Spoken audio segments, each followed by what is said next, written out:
arrested in December of 2019 by federal agents in Dallas, Texas, and charged in a drug trafficking conspiracy that involved taking millions of dollars in bribes from Guzman, who is serving a sentence of life in prison plus 30 years.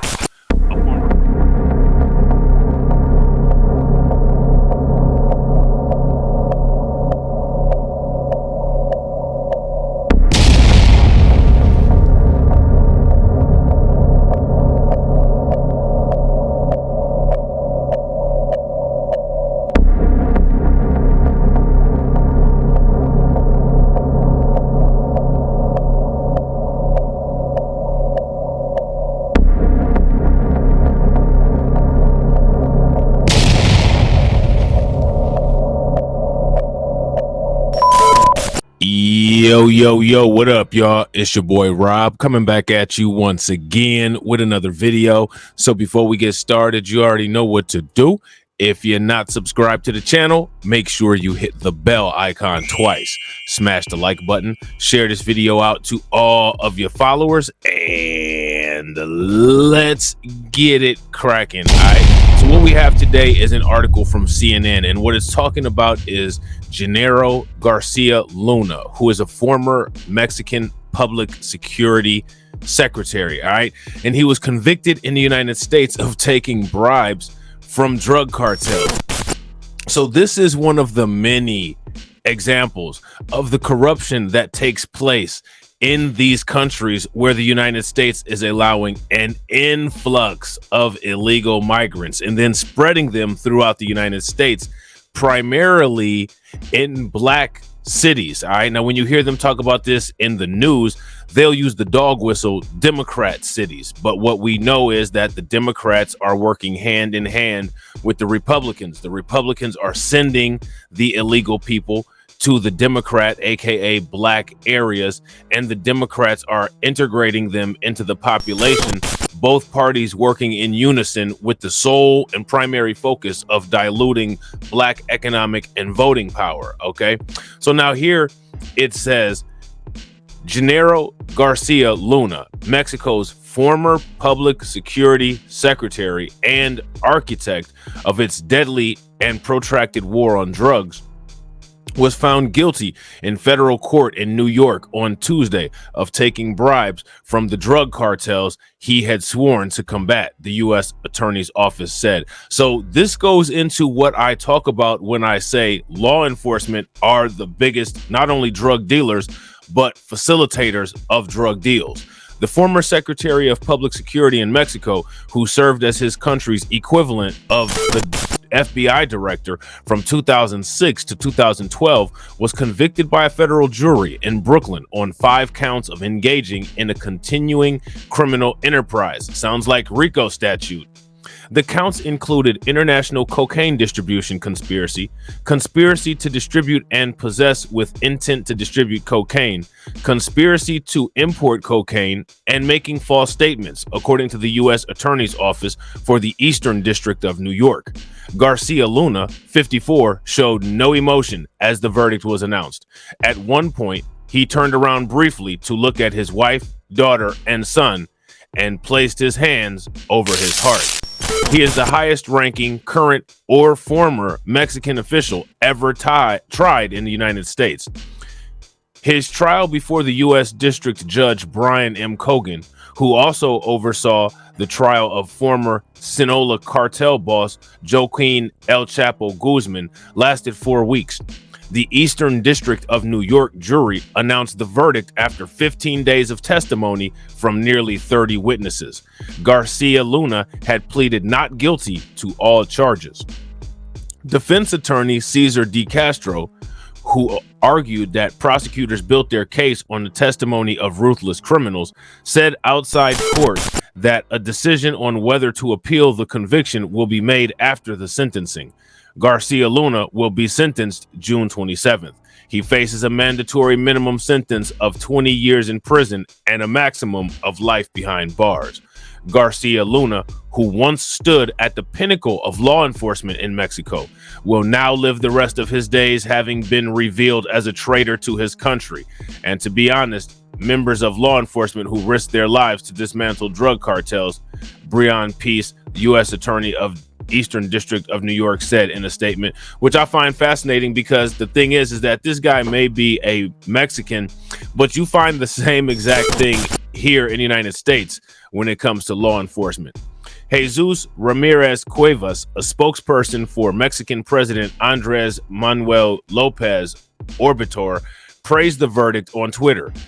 The crimes against our people will never be forgotten. And also, we should never forget these crimes either, as we all know that cocaine is the precursor to crack, and the way that crack has harmed people in the black community, we need to be side-eyeing this community as well as the United States. During trial, a ranking Mexican law enforcement witness described Garcia Luna as the best investment for the Sinaloa drug cartel, enabling it, according to prosecutors in testimony, to expand operations by alerting traffickers to raids and providing cartel members with public security uniforms, credentials, vehicles, and agents to help unload shipments and to even carry out attacks on rivals. It is unconscionable that the defendant betrayed his duty as Secretary of Public Security by greedily accepting millions of dollars in bribe money that was stained by the blood of cartel wars and drug-related battles in the streets of the United States and Mexico. In exchange for protecting those murderers and traffickers, he was solemnly sworn to investigate, Peace said. Garcia Luna was arrested in December of 2019 by federal agents in Dallas, Texas, and charged in a drug trafficking conspiracy that involved taking millions of dollars in bribes from Guzman, who is serving a sentence of life in prison plus 30 years. A former cartel leader testified at Guzman's trial about multi-million-dollar bribes that he and others paid Garcia Luna in the mid-2000s, according to court documents. The evidence against Garcia Luna included testimony from ranking cartel bosses who testified that his agents acted as bodyguards and escorts for traffickers. In return, prosecutors said in a statement, he was paid in U.S. currency, sometimes in $100 bills in thick bundles of 10,000. The cash would be stuffed in suitcases, briefcases, and duffel bags. Hence, get the bag. The bribes were delivered to Garcia Luna at various locations, including a Mexico City safe house with a false wall to hide the cash, and at a French restaurant across the street from the U.S. Embassy in the Mexican capital. The trial shed little light on how much U.S. government officials knew about Garcia Luna's ties to drug traffickers. And if you ask me, more than likely, the United States was very well aware of what Luna was doing. As a matter of fact, they probably worked with Luna and probably had some type of agreement with the United States to allow some of this. If you ask me, one of the things that possibly could have happened is that Garcia may have fell out of favor with the U.S. representatives, the U.S. government, and U.S. law enforcement, and as a result of falling out of favor, the United States brought down the corrupt hand of law. But again, this is just my theory. The trial shed little light on how much the U.S. government officials knew about Garcia Luna's ties to drug traffickers. My question for everybody that's listening or watching this video is, do you all think that the United States government was working with this individual, and when he fell out of favor with the United States government decided to pursue charges against him? If you all think that's the case, then give me a thumbs up. If you guys don't, then give me a thumbs down.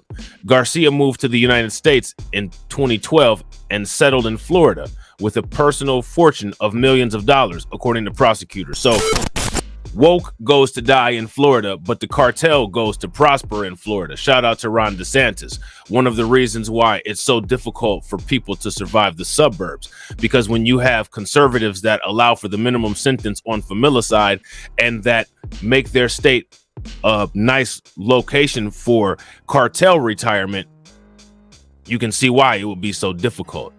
He allegedly submitted an application for naturalization in 2018 and lied about his past criminal acts. All right, so now again, that's interesting because again, that goes back to the United States immigration process. And what ended up happening was clearly his falsified documents were believable to the court.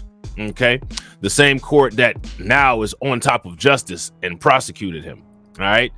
U.S. convicts former top police official in Mexico of aiding cartels. Who would have ever thought?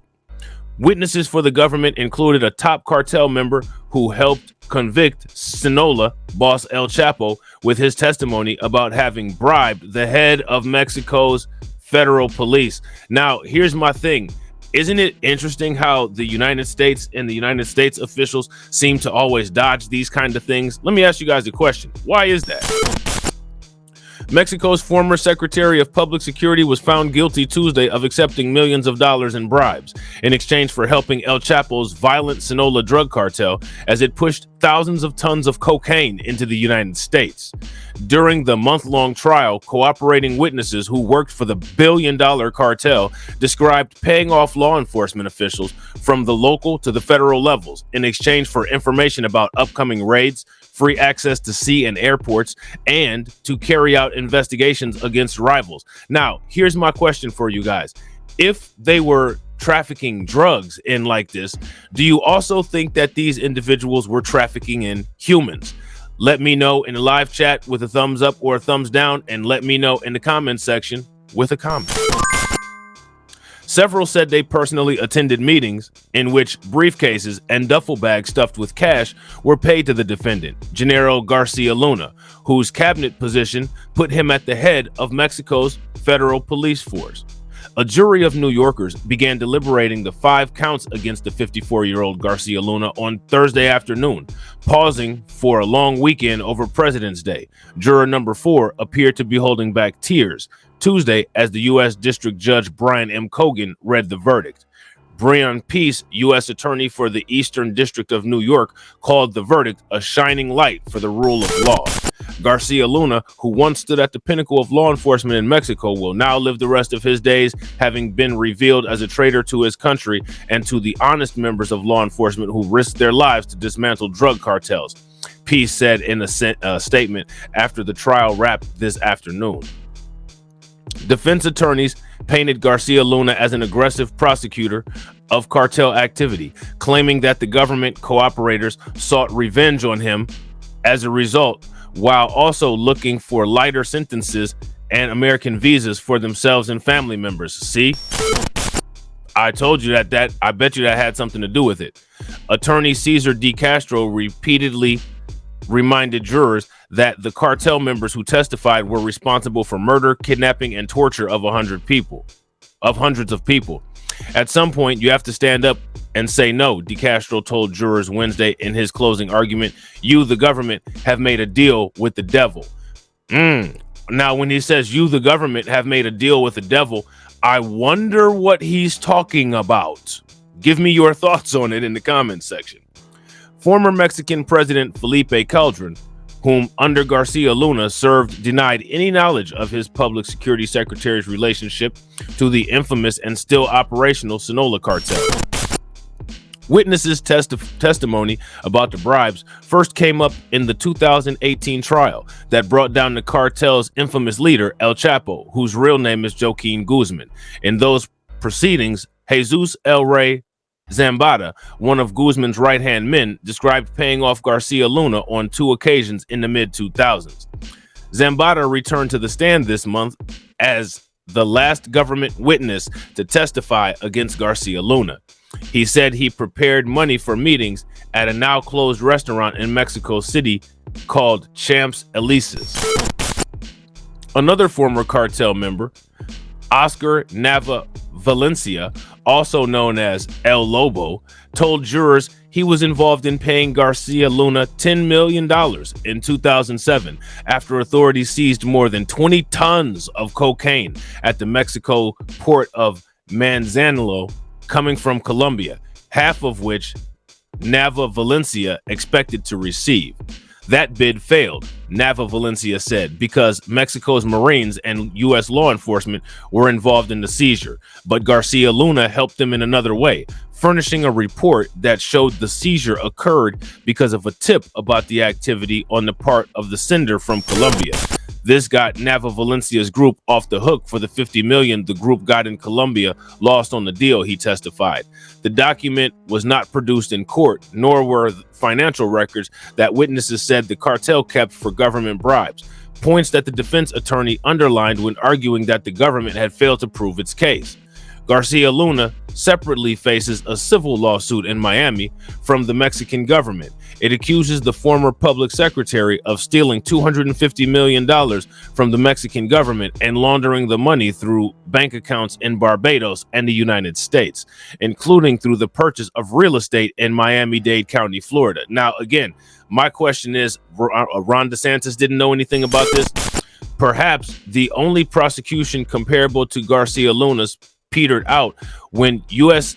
attorneys decided to not prosecute Salvatore Cienfuegos Zepeda, the former Mexican defense secretary known as El Padrino. The government sent the matter back to Mexico, where Cienfuegos has not been charged. It was the Trump administration's attorney General William P. Barr who instructed U.S. prosecutors to drop the charges, saying Mexican officials pledged to do their own investigating. Now, here's my question. What is the chance that that would actually happen? So let me know what you guys think. There's a lot of shade involved in this, and one of the things that you'll find interesting, which is probably one of the things that you find interesting with most of the content on my channel, is that this seems pretty high profile, yet the news is hush hush about it. So with that being said, ladies and gentlemen, I hope you guys enjoyed the video. If you're not subscribed to the channel, make sure that you hit the bell icon twice. Smash the like button, share this video out to all of your followers. If you're not subscribed to all my channels, hit the links at the end of the video, and I will catch you all on the next one. All right? Peace.